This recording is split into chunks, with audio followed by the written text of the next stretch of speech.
have something to prove to y'all, to show y'all, then I believe that we would just be better off. So I'm against it. Any questions? Thank you. I'm 17, I'm a senior at Hill House, and I live at 525 Columbus Avenue. And really, I'm not really for the curfew, and I'm not against the curfew. It's like, I really don't care, because if they do enforce the curfew, it's not gonna stop anything, because kids these days, they're bold enough. They'll just bust in your house and shoot you. They don't care. And it's like, okay, kids gotta be in at 10 o'clock. That's not stopping anything, you know, because something still will go on at 9:30. Something will go on at 7 o'clock in the morning. You never know. Because kids don't care these days, and I don't know, it's just something in their mind that's telling them that, okay, we have to be violent towards other people. Oh, we're gonna start this today, we're gonna do this. The curfew's not gonna change the way these kids think. And another thing, I wanted to comment on a question brought up about our Wild Out Wednesday that we had at Hill House.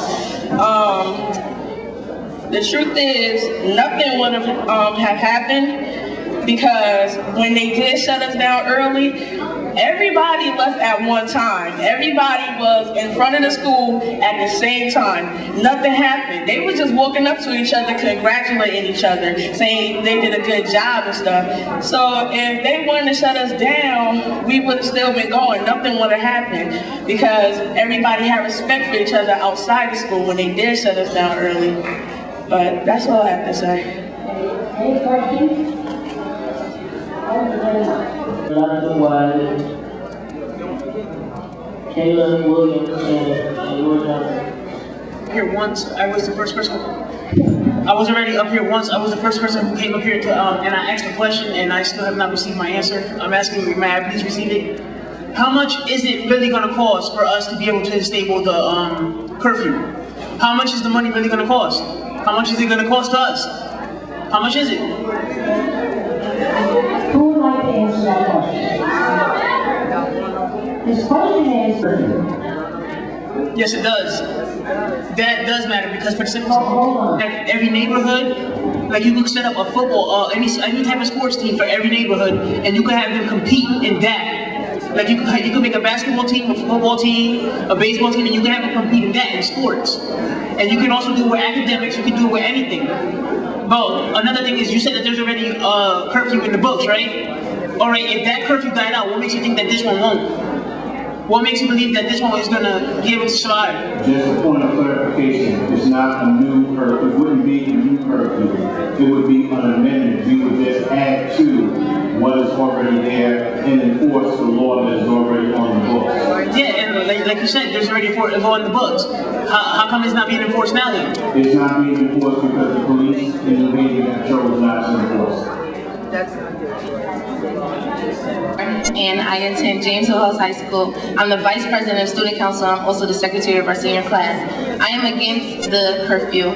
My first reason is people have jobs. There are many youth that have jobs. As you know, we pay for class rings, our class dues, our cap and gowns, our yearbooks, and we need that money. There are many times where even if we get off at 9 o'clock, we have to wait for the next bus to get there within 9:30, 9:45. That's your curfew right there. So therefore, we'll be getting punished for that. Also, our prom is coming up. There are many students who don't even turn 18 before they graduate. So you're telling us that on prom night, we'll have to be in the house by 10 o'clock. I disagree with that also. It won't help. There's people, like everybody else mentioned, there's people that have been dying in broad daylight. So that also wouldn't help. Also, there's different school events. We are known, Hill House is known for a good athletics. You know, our football team is going to the state championship, our basketball team. If we show our school pride by going to those games let out late. So are we going to get in trouble as soon as we woke up that gym? Oh, it's past 10 o'clock, you're going to get fined. That's another thing. Also, by having, like everyone else said, I was the organizer, or I organized the Wild Out Wednesday thing that they had. I know you kept asking everybody what are different solutions, activities. That was one activity. Every single seat in this auditorium was filled, but they stopped us because they thought something was going to happen.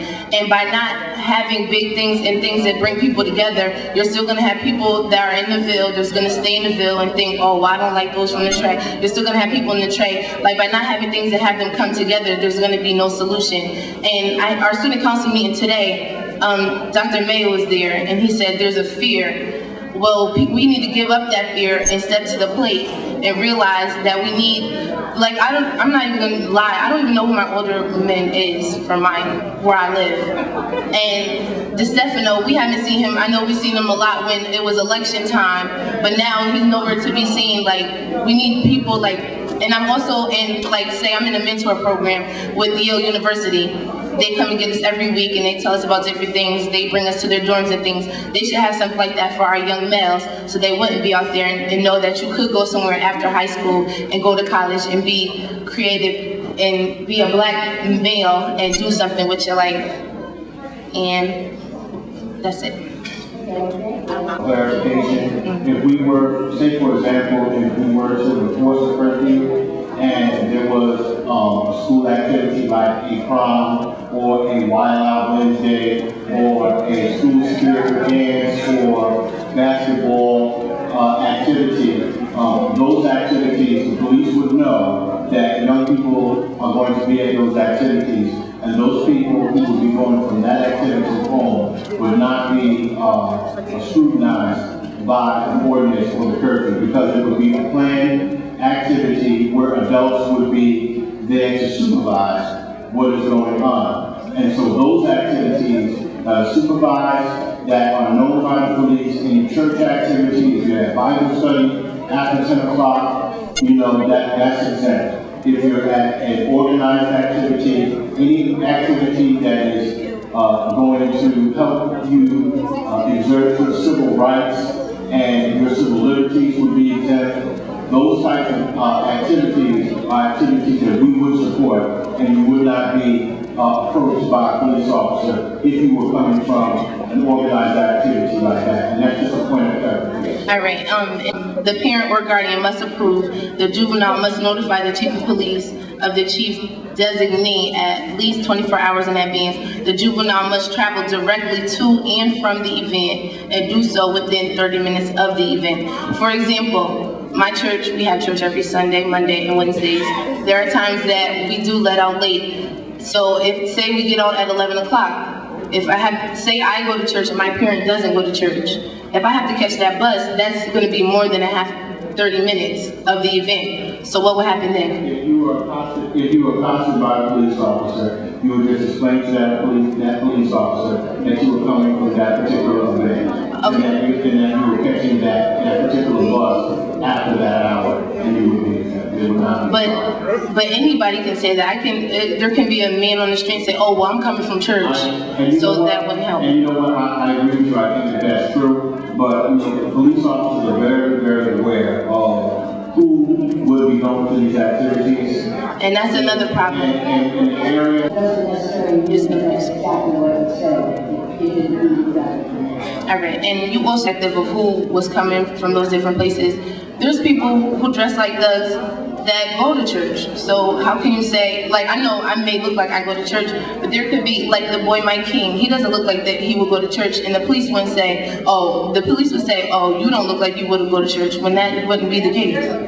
I think these are very good points that have to be taken into consideration if this was ever happened. All right, thank you.